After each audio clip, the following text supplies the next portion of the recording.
Welcome to Chicago Unfiltered. Today's episode is titled From the Block to History. This summer, we thrive. I'm your host, Bollore. Chicago, what the fuck is happening? What the fuck is going on? What's the word? Welcome back to Chicago Unfiltered, the show where we say the shit everybody discuss in private, but suddenly gets quiet about when the mic comes on. Not over here though. Not over here. We gonna laugh. We gonna tell the truth. We gonna cuss a little bit. Well, who the hell I'm pulled laugh to? We gonna cuss a lot. But underneath every joke, underneath every curse word, every ridiculous observation, there's gonna be the truth. And today's message is about Chicago Black culture, our children, our communities, and what freedom is supposed to look like in real life. This is a historic weekend for the South Side of Chicago. The Obama Presidential Center is officially open, y'all. It's officially open. It's officially open. And I don't think a lot of people understand exactly what that means. I don't think a lot of people understand exactly what that means. And the history behind it is really a moment to reflect on greatness. You know what I mean? It's really a dope moment to reflect. Yeah, Obama was doing those things like we're definitely doing those things like I want to congratulate everybody that took their time out to celebrate today, tomorrow, Sunday, throughout the week, the rest of the summer, the rest of the year, and continue to celebrate us because we deserve to be celebrated. And the Obama Presidential Center is officially open, y'all. A place honoring America's first Black president is now standing in the same neighborhood where many of us grew up, went to school, hung out, fell in love, got in trouble, dreamed, struggled, survived, and became who we are today. And for me, this is personal because that center is directly across the street from my old high school, Hyde Park Academy.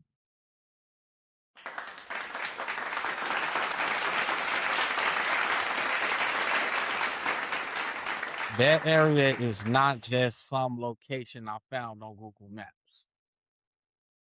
It's memory, it's history, it's home. I stood on that land and around that area before school. I stood there after school. My friends stood there. My classmates stood there. People from my generation built memories there before we had any idea that one day that same place will become internationally historic. That is powerful. But because this is Chicago Unfiltered, we are not about to sit here smiling through the whole episode like everything is perfect. We're going to celebrate the center. We're going to give the Obamas their flowers.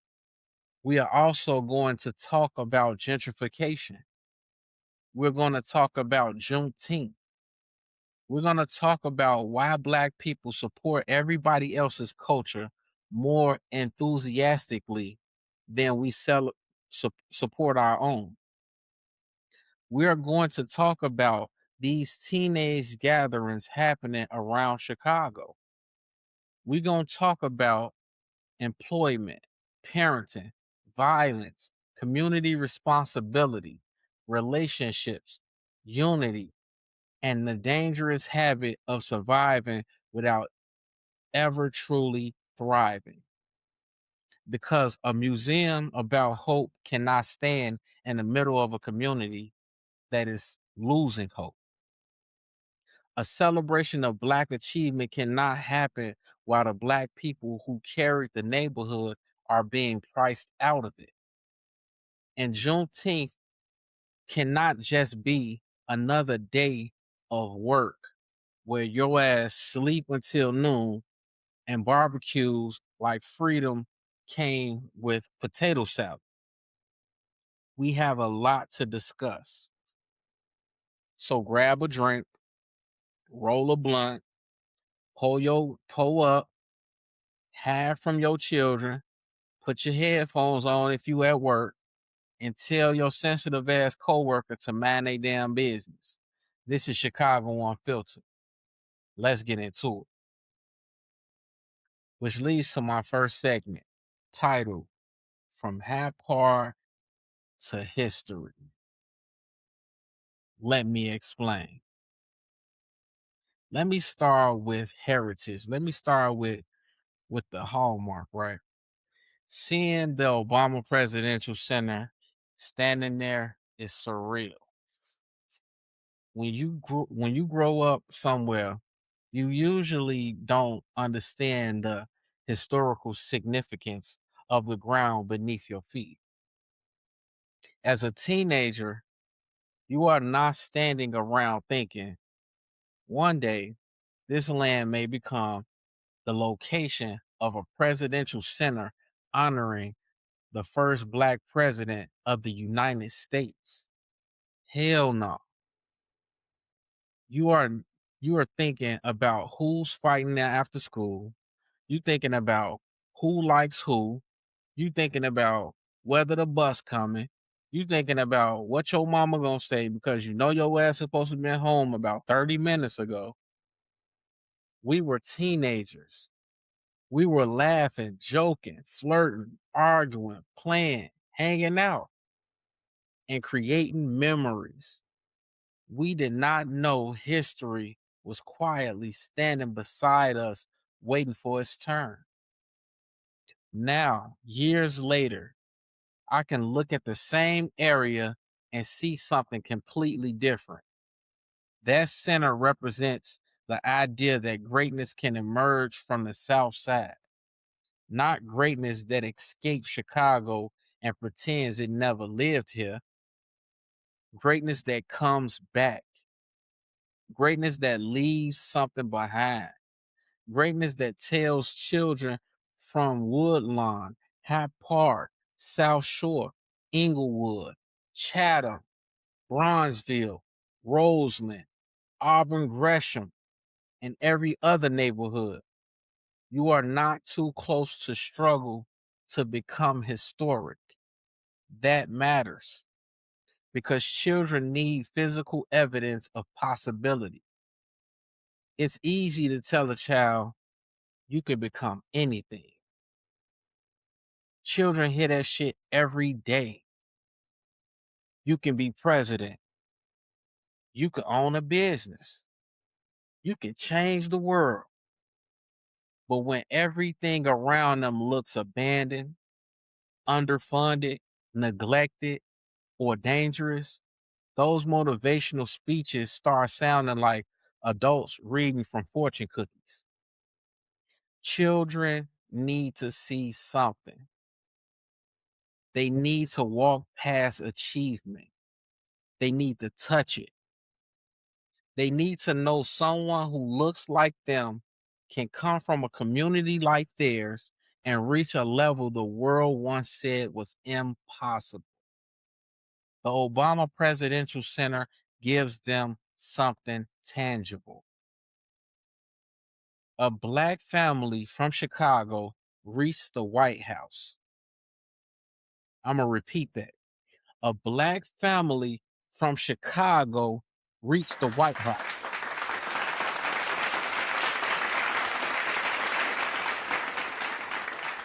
Now, that part of their legacy is planted back on the South Side. That is profound. And I do not care how anybody feels about Obama policy. This is bigger, man. This is bigger than agreeing with every political decision. No president has ever made everybody happy. Some people complain when the president breathes. He inhaled too liberally.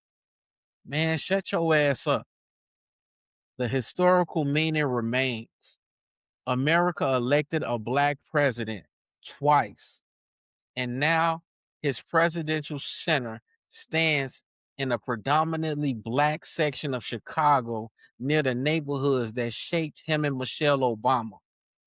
That is ours. That belongs in the history of Chicago. That belongs in the history of Black America. And it belongs in the imagination of every young person who has ever been told that their zip code determines their future. Kudos to Barack and Michelle Obama.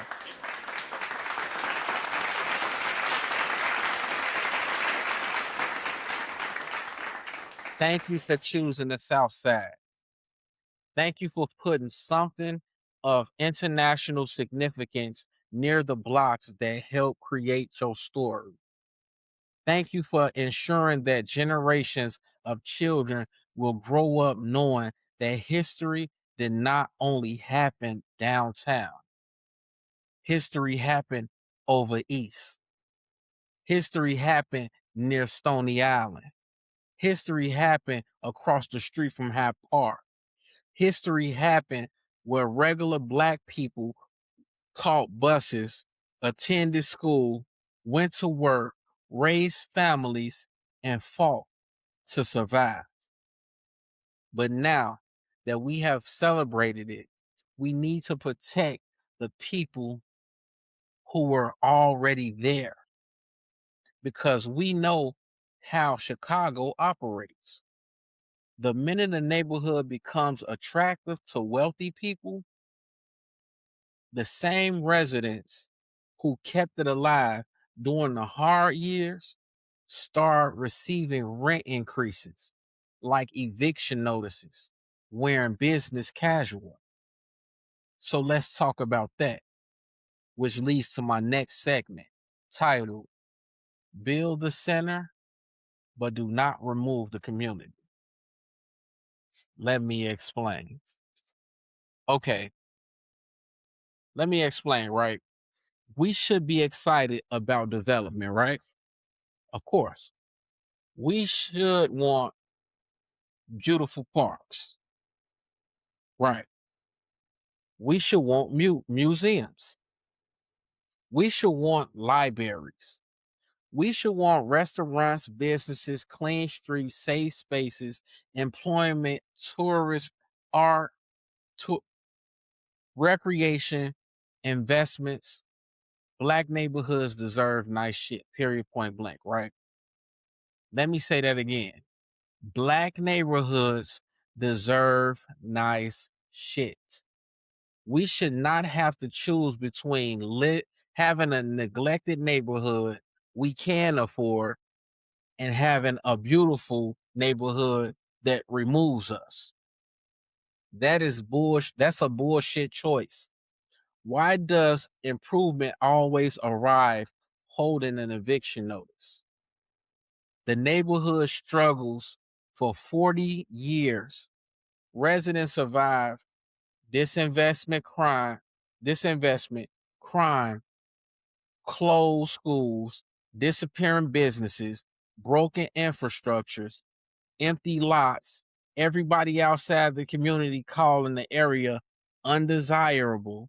Then suddenly somebody builds something important. Now here come the developers. Here come the luxury apartments. Here come the coffee shops with the chairs too uncomfortable for your ass to sit in. Here come the restaurants serving half a chicken wing on a wooden board for $30 fucking dollars. Here come the people jogging at 5 in the morning like they were escaping accountability. And now the same family that survived the neighborhood when nobody wanted it cannot afford to live there once everybody discovers it. That cannot happen. The people of Woodlawn, South Shore, Hyde Park, and surrounding communities should benefit from the Obama Center. Not theoretically, not through a color brochure, not through politicians standing behind a podium saying, we anticipate economic opportunities. What the fuck does anticipate mean? We've been anticipating for generations. We need receipts. How many jobs are going to local residents? How many contracts are going to Black-owned companies? How many young people are receiving internships? How many neighborhood businesses will benefit from the visitors? How many homeowners will receive relief from rising property taxes? How many affordable rental units will be protected? How many long-time residents will still be there 5 to 10 to 20 years from now? Those are the questions. Do not build Black history while displacing Black people. That's just embarrassing. Do not use the community as decorations. Do not put pictures of smiling Black children in advertisements while their families are being pushed into another zip code. Do not tell us the center belongs to the community while the community cannot afford parking, food, housing, or admission around it. Development should mean the people who survive the worst years get to enjoy the best years. That's all I'm trying to say. Imagine holding a neighborhood together when businesses would not invest, banks would not lend, and the city acted like your block was just invisible. Then the neighborhood becomes valuable, and somebody tells you, well, unfortunately, the market has changed. The market? Motherfucker, we are the market. Our mortgage payments kept the block alive. Our rent kept the buildings occupied. Our children filled the schools. Our churches fed the people. Our business served residents when major companies refused to come. Our grandmothers watched everybody's children from the front porch. Our fathers shoveled the snow. Our mothers organized the block clubs. Our elders stayed when leaving was not an option. We did not do not erase those people from the victory photograph. Please do not. The Obama Center should become an engine of opportunity. Young people should be trained there. Local artists should be featured there. Neighborhood restaurants should receive visitors. Community organizations should be funded. Schools should have partnerships. Students from Hyde Park Academy should be able to look across the street and see employment, mentorship, internship, technology, history, possibility. That is how you turn symbolism into substance. Because a building can inspire people, yes, but jobs can help them eat. A museum can teach history, but affordable housing allows families to remain part of that history. A beautiful campus can attract the world, but community investment ensures people next door are not watching opportunity through the window. We can celebrate and remain vigilant at the same damn time. This is not negativity. This is maturity. You can be proud of the center and still demand protection for the neighborhood. You can love the Obamas and still hold every institution accountable. You can admire the investment and still ask who receives the money. We are not ruining the celebration. We are trying to make sure the celebration lasts longer than the residents. And because the center opened to the public on Juneteenth today, let's stay right here because there's another hypocrisy we need to discuss, which leads to my next segment titled Juneteenth. Why are we everybody's cheerleader but our own? Let me explain. Okay, right. Juneteenth is supposed to represent freedom, right? Not that fake ass freedom where they unlock the cage but keep the rent high, the schools underfunded, the jobs unavailable, healthcare unaffordable, and the neighborhood surrounded by liquor stores. I'm talking about functional freedom, education, employment, ownership, safe housing, healthcare, protection under the law, opportunities for our children, the ability to live, not merely survive. But before we discuss what everybody else owes our community, we need to have an uncomfortable conversation about how we treat our own culture. Because Black people support every damn body. We support everybody. Cinco de Mayo come around and Black folks turn into Mexican Avengers around this motherfucker. Sombreros, tacos, tequila, margarita, the whole damn uniform. Some of y'all don't know fast Spanish words. I swear to God. Correct me if I'm lying. Stop me when I'm lying. Some of y'all don't know fast Spanish words, but you outside screaming, Arriba! Like your grandma across the border carrying an enchilada recipe or something.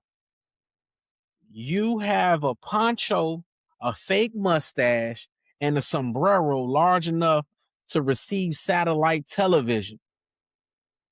You committed. St. Patrick's Day come around, not everybody Irish.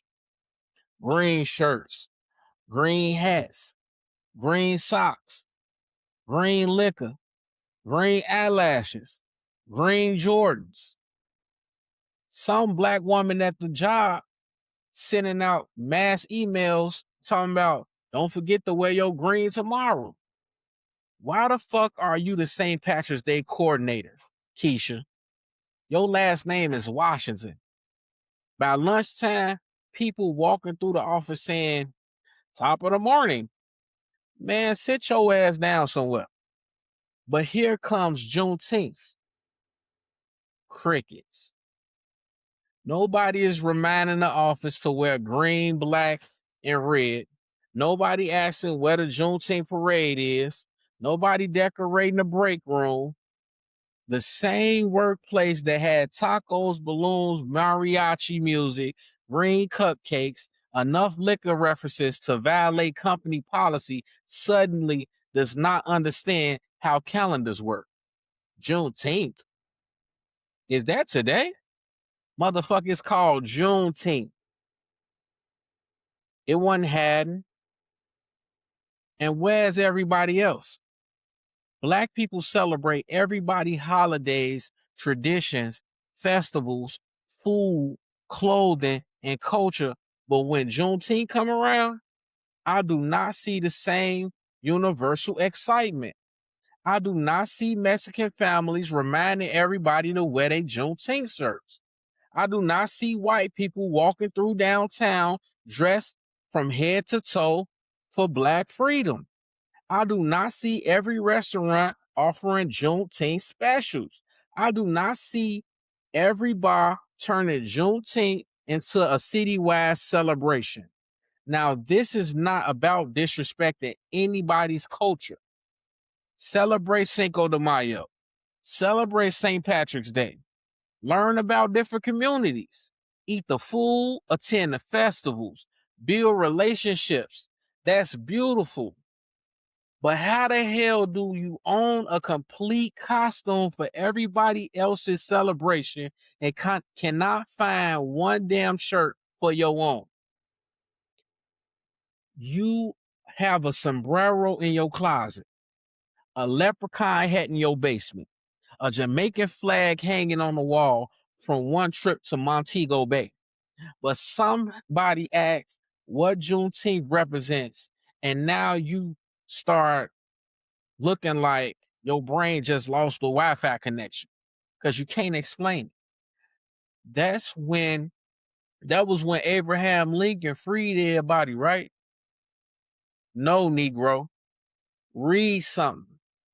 Some of y'all know every tequila brand behind the bar, but cannot name one black-owned business in your neighborhood. You know where the Cinco de Mayo party is. You know where the St. Patrick's Day parade is. You know which club the Caribbean night at. But when someone asks, what are you doing for Juneteenth? Shit, I don't know. Shit, I might just stay in the house. Stay in the house? You were outside at 9 o'clock in the morning drinking green beer for a saint you cannot identify. That is embarrassing.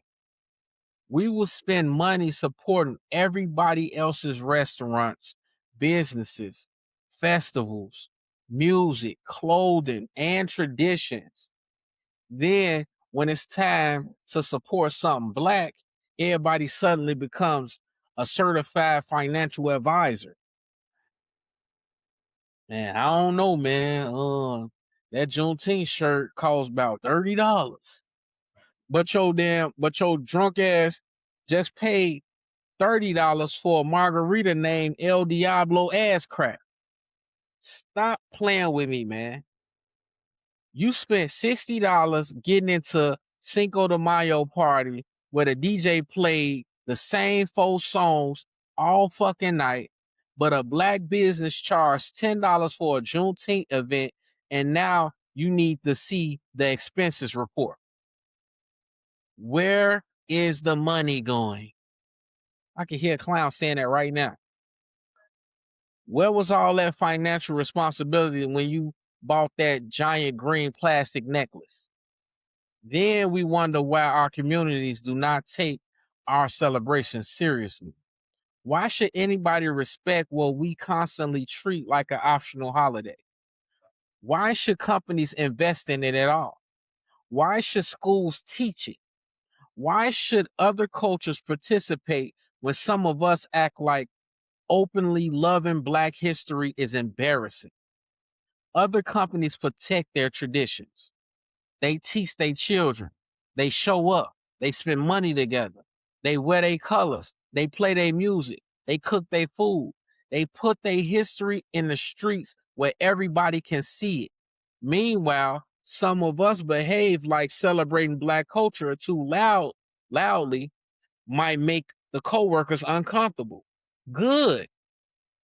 Let them be uncomfortable, because people have been uncomfortable, because Black people have been uncomfortable in this country for hundreds of years.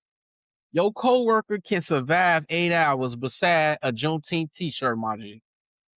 You wore a giant ass leprechaun hat to work without no shame. You had a green glitter lipstick all over your motherfucking face. You was walking around talking about kissing Irish people, but a shirt saying Black history is America history feels too political? Come on, man. Come off it. Come off the bullshit. And corporations, y'all are not getting away clean either. Do not place red, yellow, and green decorations in a break room. Send one email about resilience and think the ancestors are satisfied. Where was that freedom, energy back when employees requested promotions? Where was Juneteenth during the slavery negotiations? Where was all that diversity when management was selected?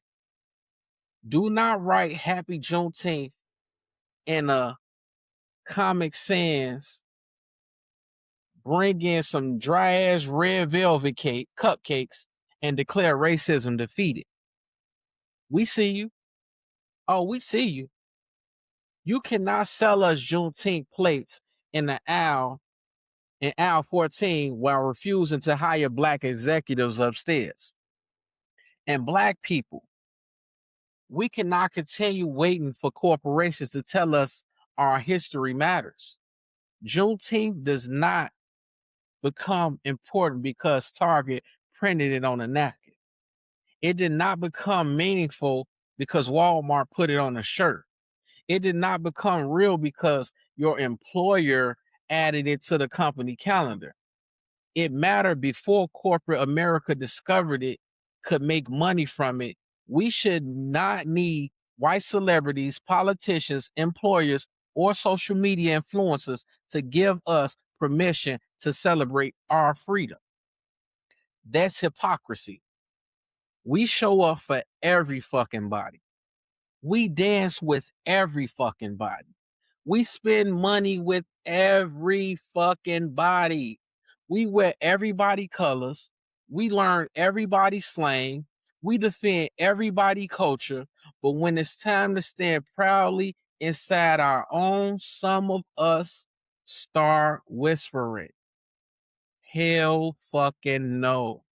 We are done whispering. Celebrate everybody, but stop celebrating everybody more than you celebrate yourself. Support other communities, but stop supporting everybody except your own. Your culture does not become hateful because you love it publicly. Celebrating blackness does not mean you hate anyone else. It means you understand that our children deserve to see themselves honored too. This Juneteenth, do more than post a fist emoji. Wear something. Buy black. Teach your children. Learn the history. Attend a community event. Support a neighborhood business. Visit the museums. Talk to your elders. Tell the stories. And do not only celebrate the freedom our ancestors were finally informed they had. Ask what freedom looks like right now. Can our children walk safely to school? Can families afford to remain in Woodlawn? Can young people find summer jobs? Can our businesses survive? Can residents benefit from the development happening around the Obama Center? Can the people who carried this neighborhood finally thrive inside it? Freedom cannot only be a holiday. Freedom must become employment. Freedom must become ownership. Freedom must become education. Freedom must become safety. It must become opportunity. Freedom must become something our children can actually feel. Speaking of our children, because everybody has something to say when hundreds of teens gather around downtown at the beaches or around the city, let's talk about what happens when young people are given nowhere to go, nothing constructive to do, and then create their own entertainment, which leads to my next topic. My next topic, I was talking about the teen takeovers. The teen takeovers that's downtown Chicago, that's all over the beaches, it's all over Chicago. Some of these teen gatherings are out of control. We cannot pretend that damaging property, jumping on cars, attacking people, fighting, stealing, terrorizing residents is simply children having fun, y'all. That is not fun. That is criminal behavior. And accountability is very fucking necessary. Let me explain. I love black children enough to tell them the truth. I cannot destroy somebody's property because I'm bored. It just don't make sense. That person may have worked 10 years to purchase that car. That store owner may already be 1 week away from closing. That worker trying to get home did not sign up to be part of your social media content. You cannot demand that society value your life while behaving like nobody else's life, safety, or property matters. That is the hard truth. But here is the other hard truth. We cannot wait until 500 teenagers gather somewhere and suddenly ask why young people have nothing productive to do. Where was everybody in January? Where were the youth programs? Where were the jobs? Where were the recreation centers, the mentors, the paid internships? Where were the evening activities? Where were the safe spaces? Chicago officials always look shocked when summer arrives. Every year, the temperature reaches 80 degrees. The politicians react like somebody released teenagers in the city unexpectedly. Oh my goodness, there are children outside. Yes, motherfucker. School is out and the sun is shining. Where do you think they were going to go? Did you think thousands of teenagers were going to sit quietly at home reading municipal bond reports?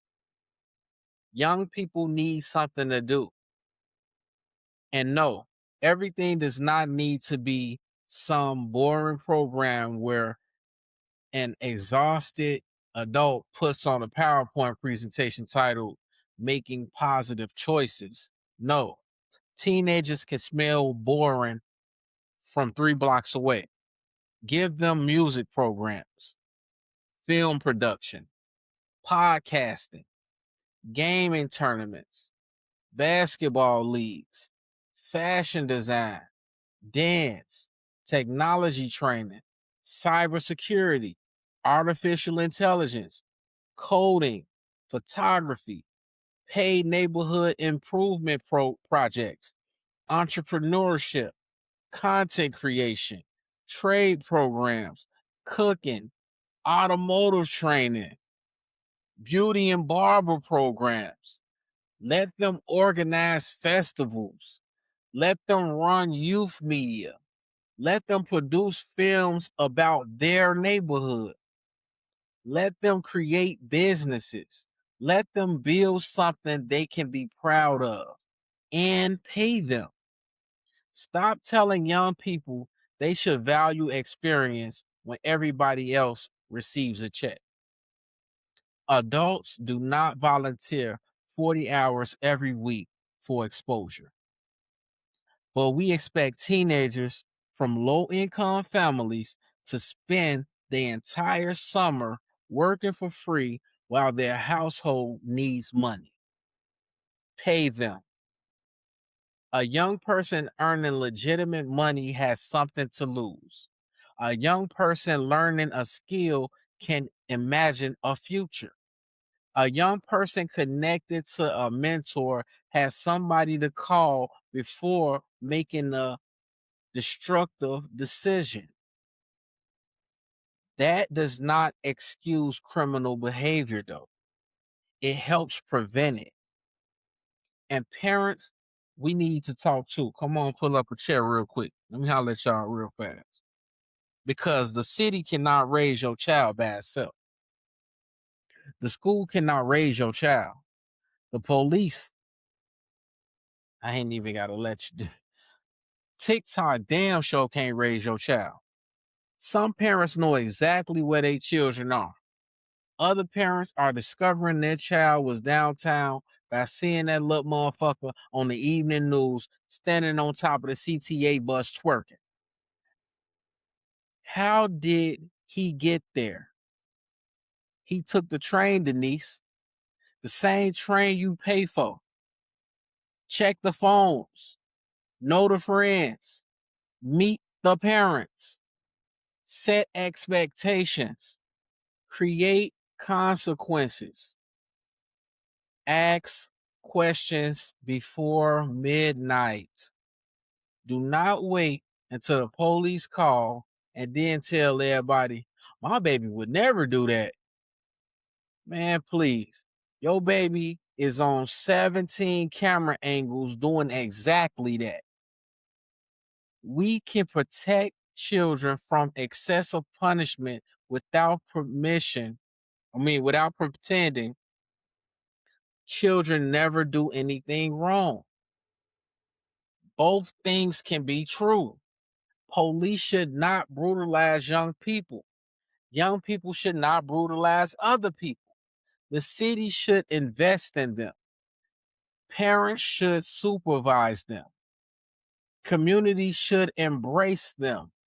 They should be held responsible for their choices. That is not contradiction. That is adulthood. And adults in the community can not only record the chaos. Everybody has a phone now. Nobody wants to innovate. People are filming a child destroying their future in 4K. Then they post it with laughing emojis. That child may face criminal charges. Somebody may get hurt. Somebody may die. But congratulations.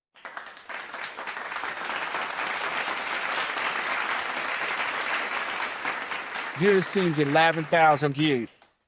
We need adults who are willing to be adults again, not reckless vigilantes, not people attacking children. Adults willing to organize, mentor, redirect, call parents, support programs, coach teams, teach skills, and remain present. Children behave differently when they know the neighborhood is watching because the neighborhood cares. Right now, some children believe nobody cares until the police arrive. That is too late. We need intervention before the crisis. I'm going to repeat that. We need intervention before the crisis. And one of the strongest forms of intervention is employment, which leads to my next segment titled Employment is Violence Prevention. Let me explain. People talk about violence prevention like it's always a seminar. Sometimes violence prevention is a paycheck. Sometimes violence prevention is a 15-year-old being too tired from work to run through downtown acting crazy. Sometimes violence prevention is a young man discovering he is talented at electrical work. Sometimes it is a young woman learning film editing and realizing she can build a career. Sometimes it is teenagers buying school clothes with legitimate money and feeling proud about themselves. Employment provides structure. It provides responsibility. It provides relationships with adults. It provides evidence that legal effort can produce and reward. When a young person never sees legitimate work create stability, illegal money start looking real fucking logical. We'll tell them, right, stay away from the streets. Hey, don't stay away from the motherfuckers. Stay your ass out them streets. Then the streets are the only institution actively recruiting them though. The gangs have positions available 24/7.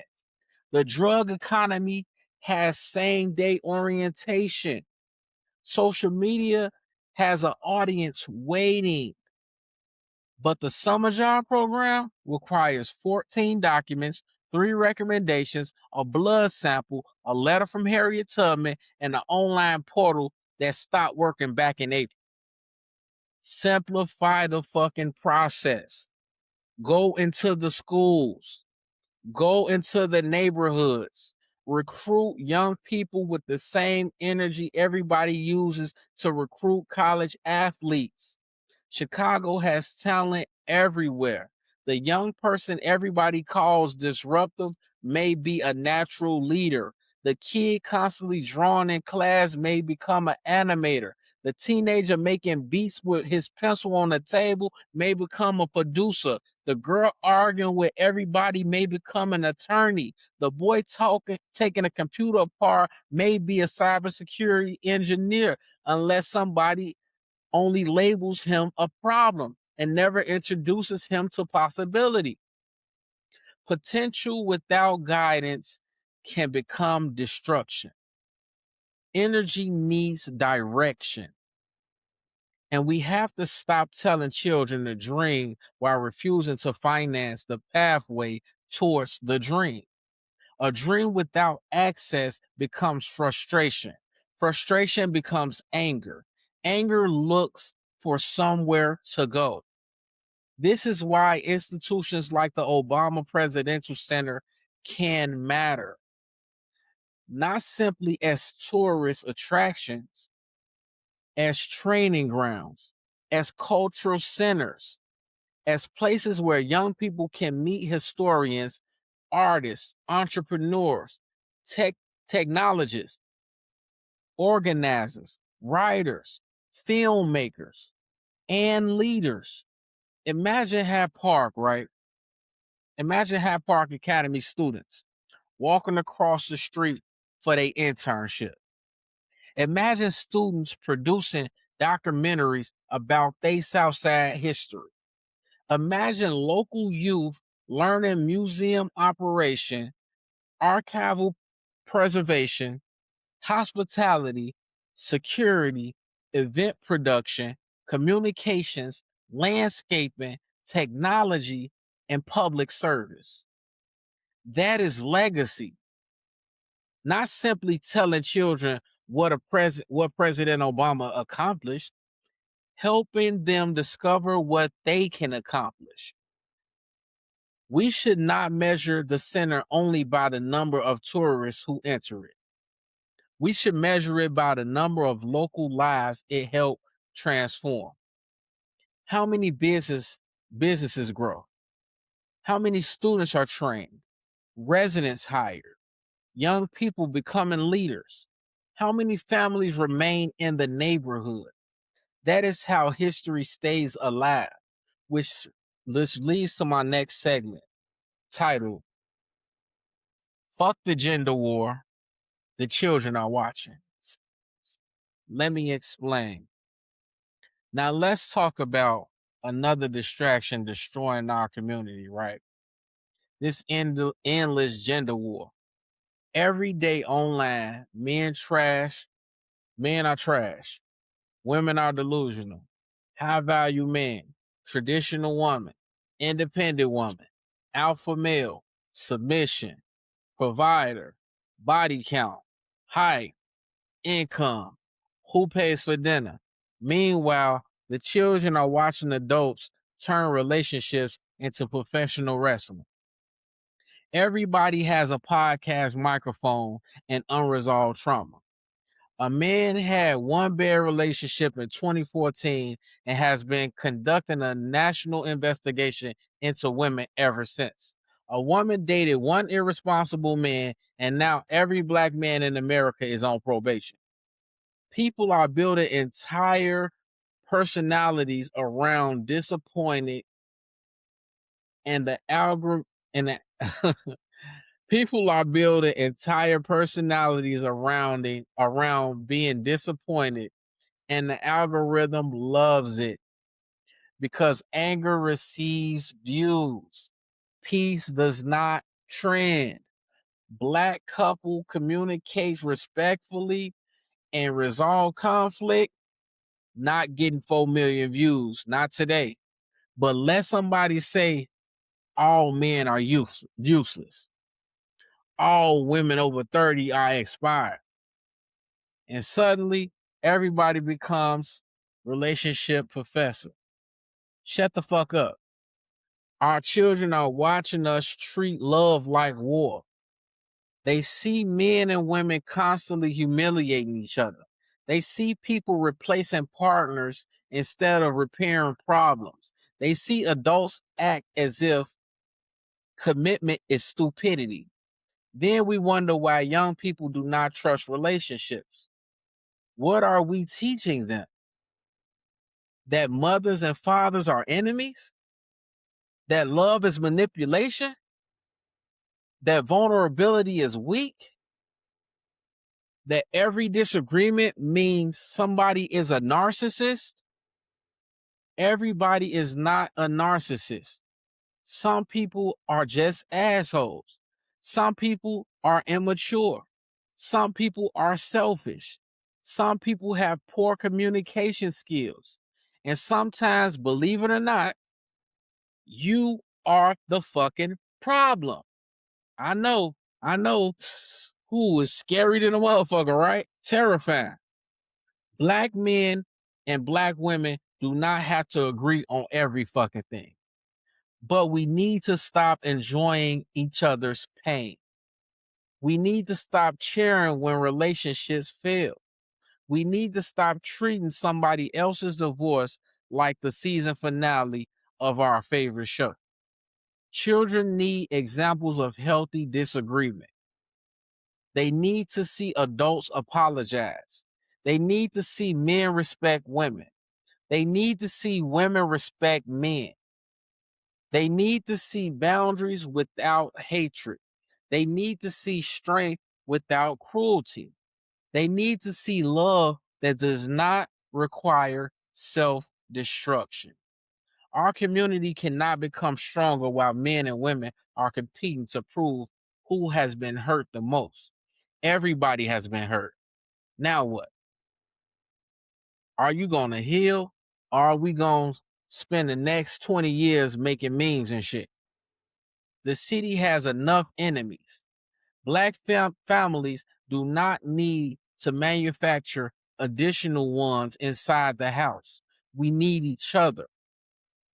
Not as some fake perfect television family way, in a real way, in a community way, in a pick the child up from school because I'm running late way, in a watch my son while I attend this job interview way, in a tell me when I'm wrong without humiliating me way, in a we may not be together romantically, but we gonna raise this child responsibly way.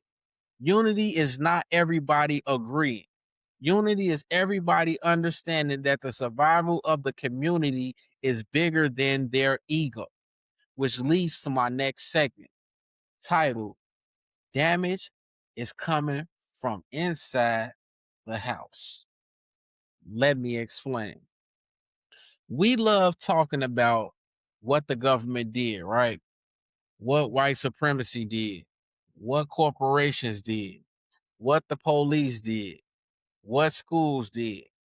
And those conversations are necessary.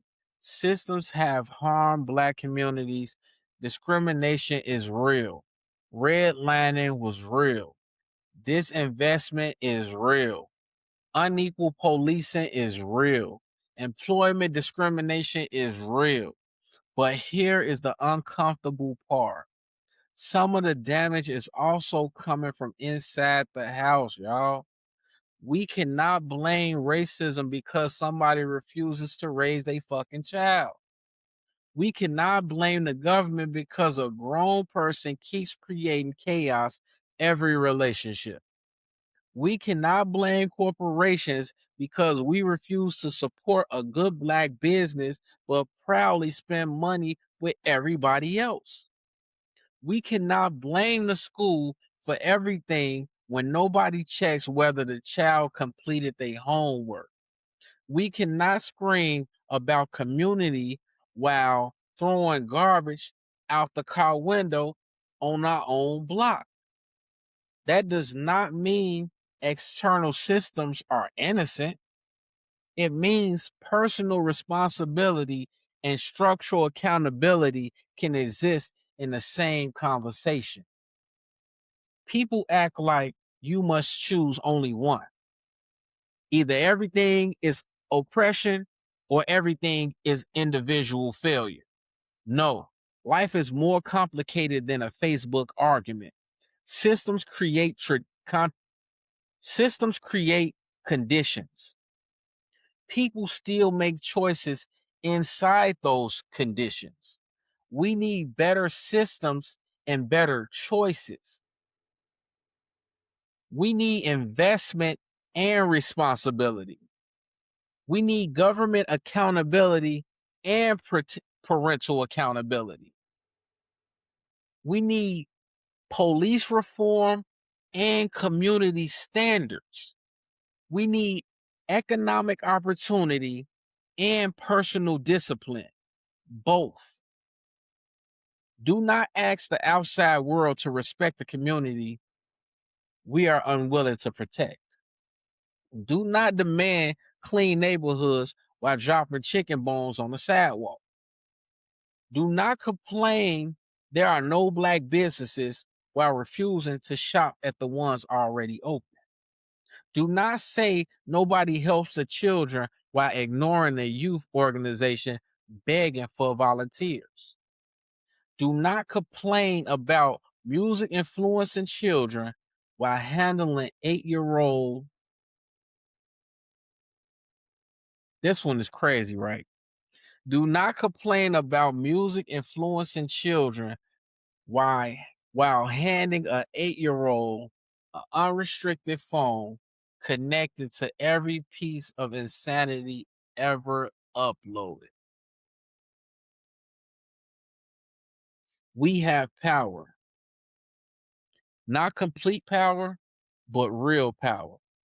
And refusing to acknowledge that power becomes another excuse to do nothing, which leads to my next segment titled Surviving the Summer is Not Enough.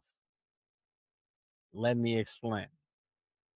Every summer in Chicago, right, we hear the same shit. Everybody be safe. And yes, be safe. But survival should not be the highest goal we have for Black children.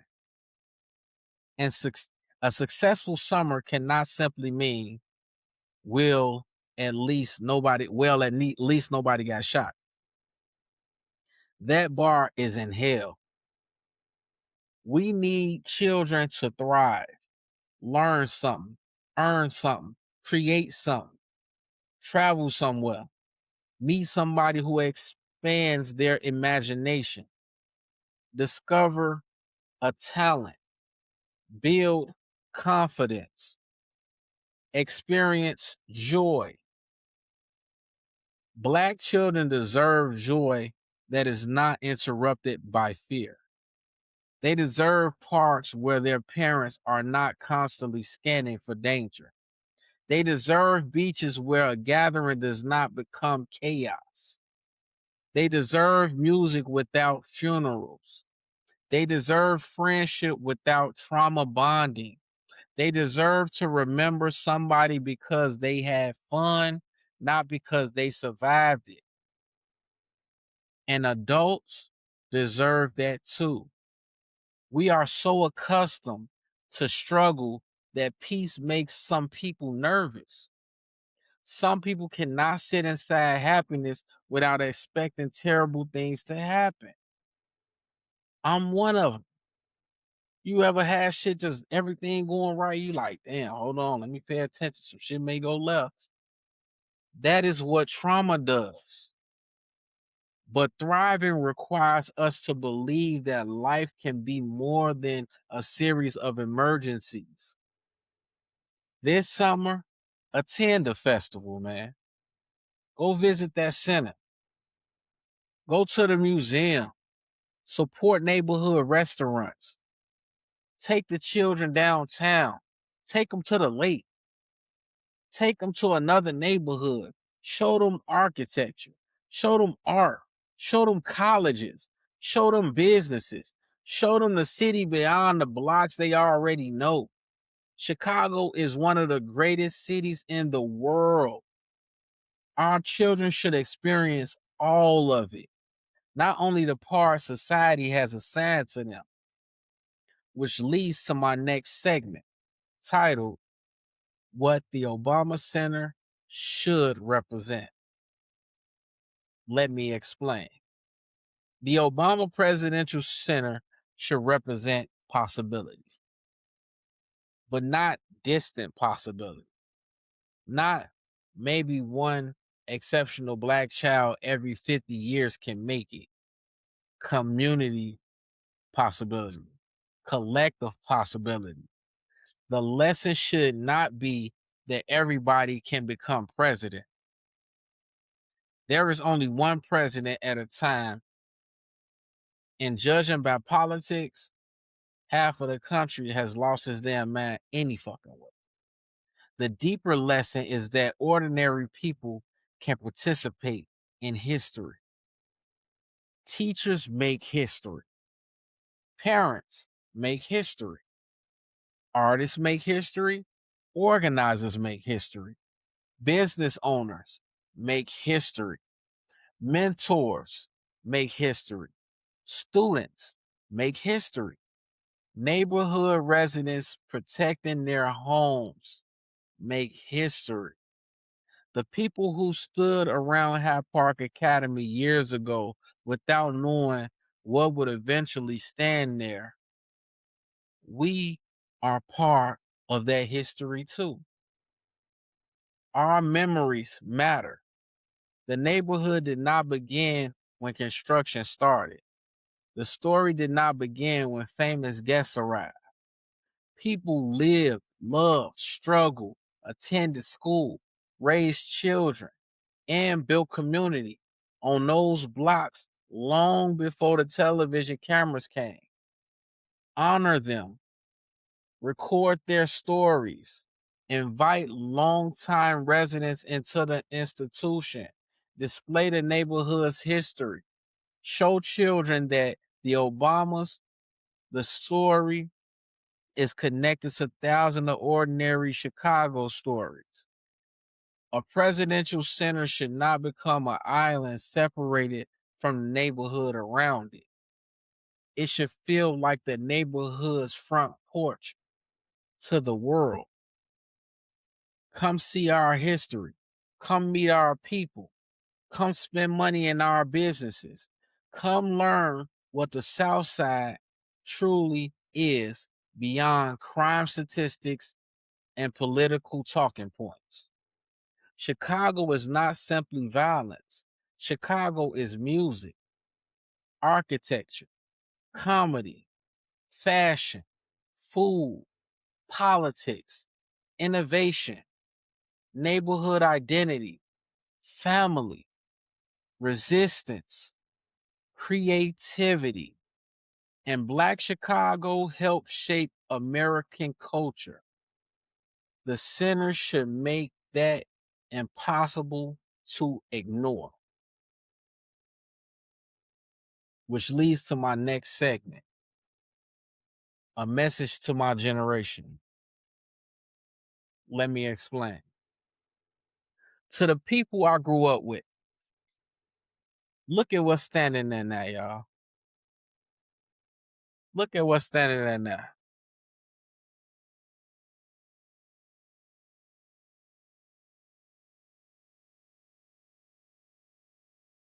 Look at what's standing there now, y'all.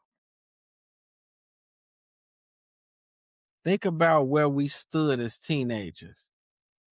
Think about the conversations we had, the jokes, the fights, the friendships, the crushes, the confusion, the dreams we were afraid to say out loud.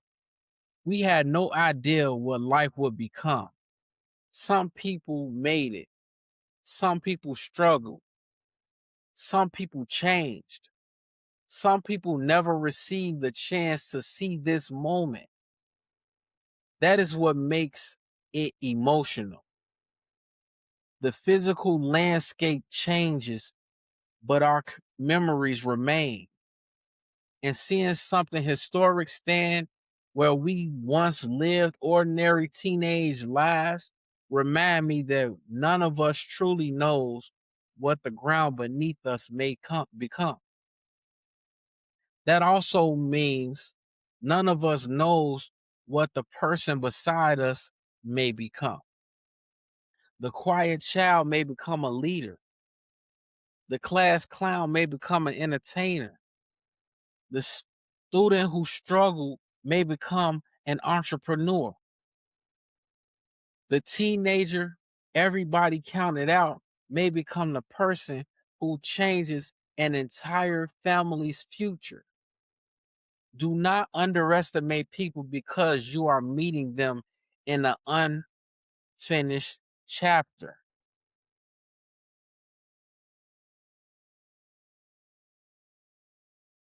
Do not underestimate yourself because your current surroundings do not look like your final destination. The Obama story did not begin at the White House. It developed through classrooms, community, relationships, organizing, mistakes, discipline, opportunity, and persistence. History usually looks ordinary while it's happening. That is why we have to keep going. And here's my final message. My next segment is titled Chicago. Let us thrive. Chicago.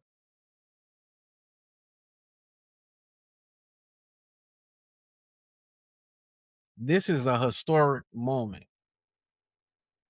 We have the Obama Presidential Center standing on the South Side. We have Juneteenth reminding us of freedom.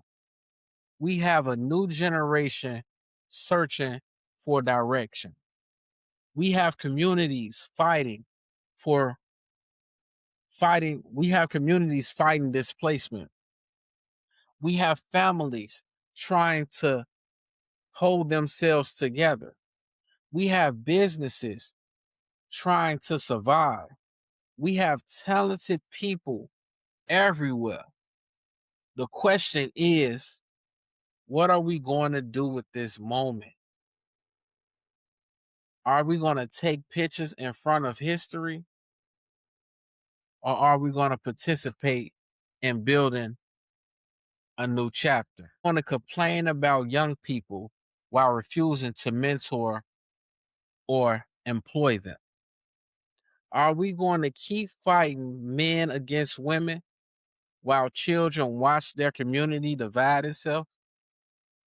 Are we going to support everybody's culture and treat our own celebration like an inconvenience? Are we going to allow development to remove the residents who endured the disinvestment? Or are we going to demand something better? This is our city. This is our history. This is our responsibility. Celebrate the Obama Center. Take your children. Learn the history. Experience the art. Walk the campus. Feel proud, but also support the businesses nearby. Pay attention to housing. Ask who receives the jobs. Demand opportunities for local students. Protect the elders. Mentor the children. Buy Black. Celebrate Juneteenth loudly. And stop acting ashamed of loving your own people. You do not have to hate anybody else to love yourself. You do not have to disrespect another culture to defend your own. You do not have to ignore structural injustice to demand personal responsibility. You do not have to choose between celebrating progress and demanding more. We can do both. Walk and chew gum. Whenever you are standing right now, do not underestimate that location. Do not underestimate the moment. Do not underestimate the people beside you. Do not underestimate yourself. Somewhere today, a teenager is standing on an ordinary Chicago block that may one day become historic. Somewhere, a child is imagining a future nobody else can see yet. Our job is to make sure that child survives long enough, learns enough, earns enough, and believes enough to reach it. We have survived. Now it's time to thrive. This has been Chicago Unfiltered. I'm your host, Bollore. Stay safe, stay smart, and always stay dangerous. Chicago, I love y'all. I love us. Happy Juneteenth. Welcome home to history. I'm your host, Bollore, and I'm going to let y'all get on up out this motherfucker. Truth was spoken. What you do with it is on you.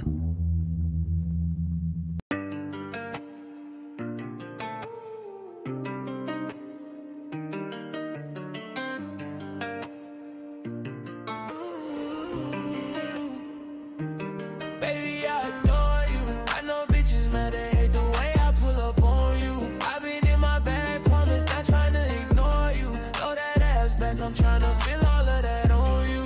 That shit ain't normal. Baby, I adore you. I know niggas mad, they hate the way I pull up on you. I've been in my bag, promise not trying to ignore you. Throw that ass back, I'm trying to feel all of that on you. That shit ain't normal.